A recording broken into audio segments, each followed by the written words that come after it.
Hello दोस्तों, आप सबका स्वागत है अपने चैनल डूअर में। और दोस्तों आज हम लोग देखेंगे यहाँ पे आपका रैंकर सीरीज़ नंबर 57। तो दोस्तों ये जो रैंकर सीरीज़ हैं ये बेसिकली क्या है, ये हैं आपके एमसीक्यूज़। तो जो आपको एमसीक्यूज़ का कलेक्शन नहीं मिल पाता है कहीं पे, वो पुराने क्वेश्चंस ही ज़्यादातर रिपीटेड रहते हैं बुक्स में, तो वो कमी हम लोग यहाँ पे पूरी करते हैं रैंकर सीरीज़ की मदद से। और दोस्तों मैं आपको बताना चाहूँगा कि रैंकर सीरीज़ मीन्स जो एमसीक्यू होते हैं दोस्तों, वो आपके थ्योरेटिकल पार्ट से भी ज़्यादा इंपॉर्टेंट होते हैं। तो अगर आप नए हैं दोस्तों तो चैनल सब्सक्राइब कर लीजिएगा, और आपको यहाँ पे सारे रैंकर सीरीज़ जो हैं वो आपको इस चैनल में फ्री पे मिल जाएंगे। तो मीन्स आप आसानी से यहाँ पे 2 से 2,500 तक के क्वेश्चन यहाँ पे आप तैयार कर सकते हैं। और दोस्तों मैं एक चीज़ और बता दूँ इसको स्टार्ट करने से पहले, कि जैसे कि आप सबको पता है कि जीपैट के एग्ज़ामिनेशन यहाँ डिले हो रहे हैं, और बच्चों के बहुत ज़्यादा यहाँ पे क्वेरी आती रहती है व्हाट्सएप में कि ये कब होगा। इवन जो आरटीआई वगैरह लगाई गई वहाँ पे, तो उसका रिप्लाई क्या आया। तो दोस्तों मैं आपको बता दूं कि केवल जीपैट एग्ज़ामिनेशन ही नहीं, कोविड की वजह से दोस्तों बहुत से एग्ज़ामिनेशन, इवन जो आपका नीट एग्ज़ामिनेशन होता है फॉर एमबीबीएस स्टूडेंट्स, तो वो सब भी यहाँ पे डिले हो रहे हैं। तो आप देखोगे कि अभी कोविड-19 जो आपका ये चला है, तो अभी ये पूरी तरह से ख़त्म नहीं हुआ है, ठीक है। तो इसकी वजह से सरकार को बहुत से यहाँ पे ध्यान रखना पड़ रहा है कि एग्ज़ामिनेशन कैसे कंडक्ट कराया जाए, कब कंडक्ट कराया जाए। तो डिले हो रहा है, लेकिन दोस्तों इसमें आप ये मत सोचिएगा कि एग्ज़ामिनेशन नहीं होंगे। ये एग्ज़ामिनेशन बिल्कुल होंगे, और आपको अपनी प्रिपरेशन वहाँ पे बराबर रखनी पड़ेगी। ऐसा नहीं करना है दोस्तों कि लास्ट मिनट में जब आपको वहाँ पे नोटिफिकेशन मिल जाए जीपैट का, तभी आपको वहाँ पे प्रिपरेशन स्टार्ट करनी है। ऐसा नहीं करना है। जो बच्चे पहले से प्रिपरेशन कर रहे हैं दोस्तों, वो बिल्कुल इस चीज़ का ध्यान रखें कि आराम से यहाँ पे पढ़ते चलें, लेकिन डेली यहाँ पे पढ़ने की हैबिट बनाए रखें। कुछ नहीं दोस्तों, तो अगर आपको बुक नहीं पढ़ने का मन है तो यहाँ पे चैनल में ही बहुत से वीडियोज़ दिए गए हैं, आप इनको केवल वहाँ पे देखिए और वहाँ पे उनको नोट डाउन करते जाइए। तो इस तरह दोस्तों जो आपकी एक कॉन्टिन्यूटी है स्टडी की, वो वहाँ पे ब्रेक नहीं होगी। तो चलिए दोस्तों रैंकर सीरीज़ 57 यहाँ पे देख लेते हैं, और स्टार्ट करते हैं इसके पहले क्वेश्चन से, जो कि है आपका एनएमआर स्पेक्ट्रोस्कोपी। तो NMR spectroscopy use for determining structure in which of the following materials. तो यहाँ पे क्वेश्चन पूछा जा रहा है कि जो एनएमआर स्पेक्ट्रोस्कोपी की जाती है, तो वो किस तरह के जो आपके मटेरियल है उसमें स्ट्रक्चर डिटरमाइन करने के लिए होता है।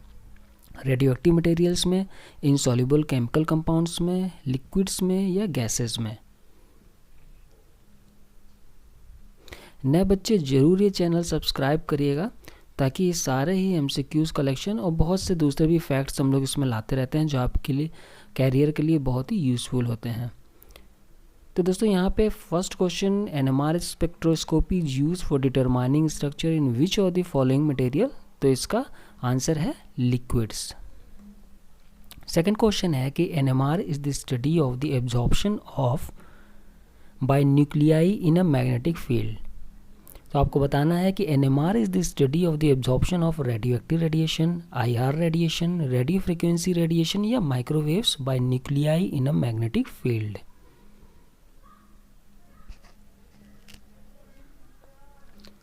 और इसका राइट आंसर है दोस्तों कि NMR is the study of the absorption of radio frequency radiation by nuclei in a magnetic field.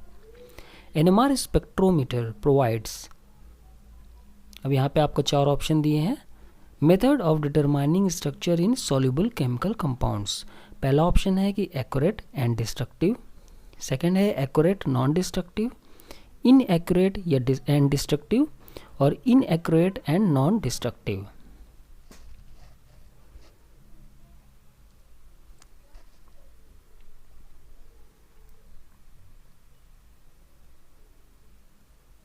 और इसका राइट आंसर है दोस्तों option number B, means NMR spectrometer provides accurate and non destructive method of determining structure in soluble chemical compounds. ठीक है, तो ये चीज़ ध्यान रखिएगा, सॉल्युबल केमिकल कंपाउंड्स में ये आपका एक्यूरेट और नॉन डिस्ट्रक्टिव वहाँ पे दिखाता है।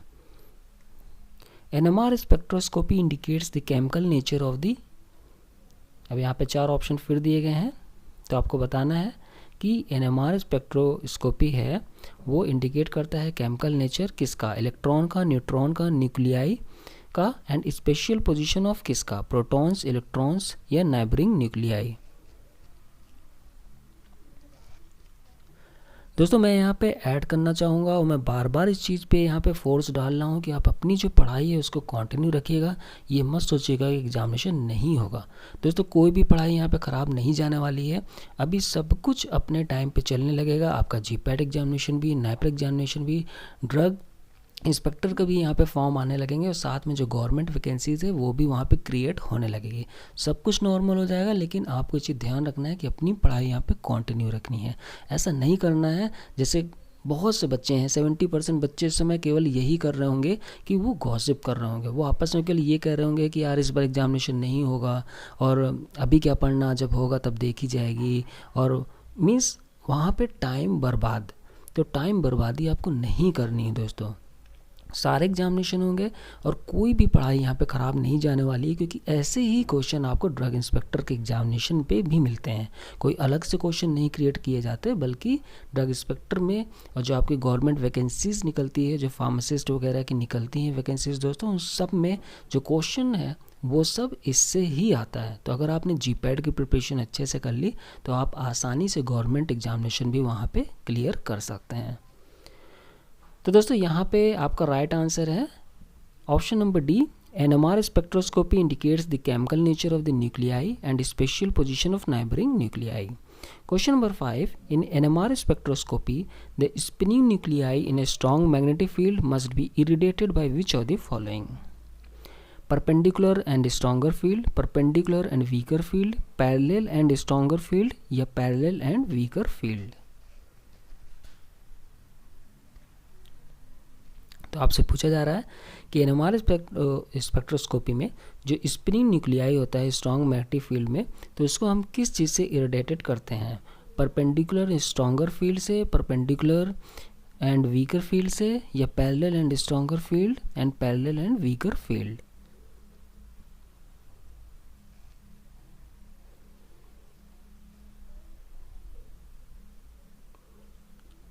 इसका राइट आंसर दोस्तों irradiated by perpendicular and weaker field.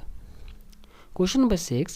Interaction between matter and electromagnetic radiation can be observed by subjecting a substance to magnetic field in which of the following manner? Both fields should be stationary, both fields should be varying, one field should be stationary and the other should be varying, या it must be subjected to only one field.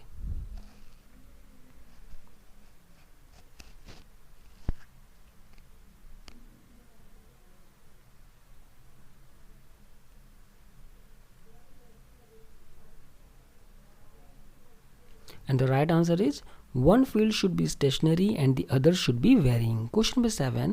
When energy is absorbed by the sample, the absorption can be observed as a change in signal developed by which of the following components? Amplifier, photodetector, GM counter या radio frequency detector?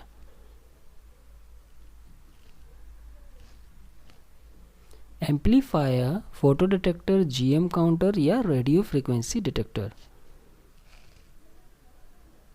And the right answer is by radio frequency detector.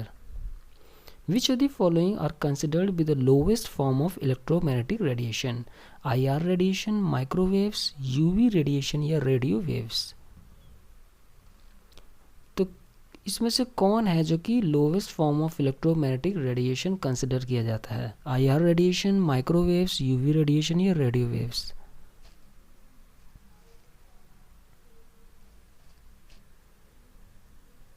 And the right answer is radio waves. Question number 9. The amount of energy available in radio frequency radiation is sufficient for which of the following? Excite an atom, vibrate an atom, vibrate a molecule, affect the nuclear spin of an atom.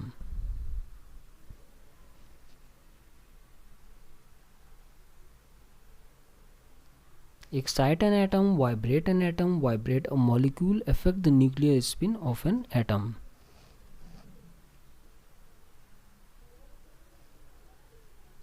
तो दोस्तों this is sufficient for affecting the nuclear spin off an atom. Question number 10. Nuclei have either the number of protons or neutrons as odd have integral spin, half integral spin, zero spin या positive spin?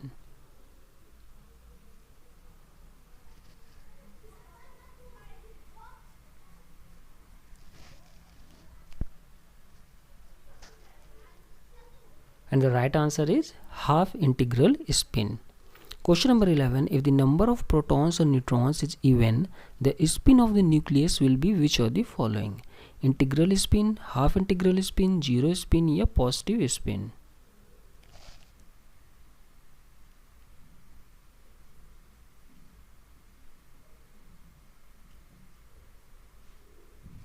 And the right answer is zero spin. Question number 12, the difference between the field necessary for resonance in the sample and in some arbitrary a chosen compound is which of the following? Field shift, matrix effect, chemical shift या resonance shift? Difference between the field necessary for resonance in the sample and in some arbitrary a chosen compound is which of the following? Field shift, matrix effect, chemical shift या resonance shift?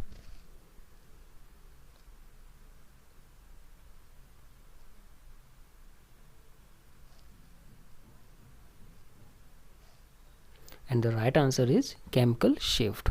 Question number 13, chemical shift allows a chemist to obtain the idea of how many atoms are joined together.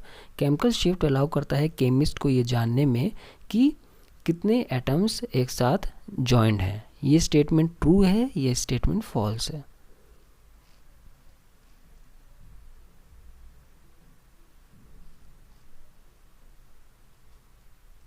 And the right answer is that this statement is true.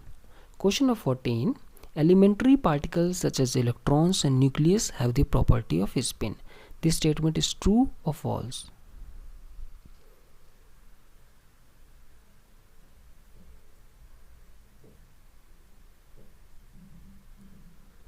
तो दोस्तों ये statement भी आपका यहाँ पे true है. तो दोस्तों ये थे आपके 14 क्वेश्चन जो कि आपके केमिकल एनालिसिस से आपके एनएमआर टॉपिक से यहाँ पे लाए गए थे. तो ये आपका 57th रैंकर सीरीज़ है दोस्तों, और इन रैंकर सीरीज़ को आप कर लोगे दोस्तों तो आप केवल क्वालिफाई ही नहीं बल्कि आपकी रैंक भी वहाँ पे बहुत अच्छी आएगी. इसलिए मेरा दोस्तों यही कहना है कि रैंकर सीरीज़ आप ज़रूर करिएगा.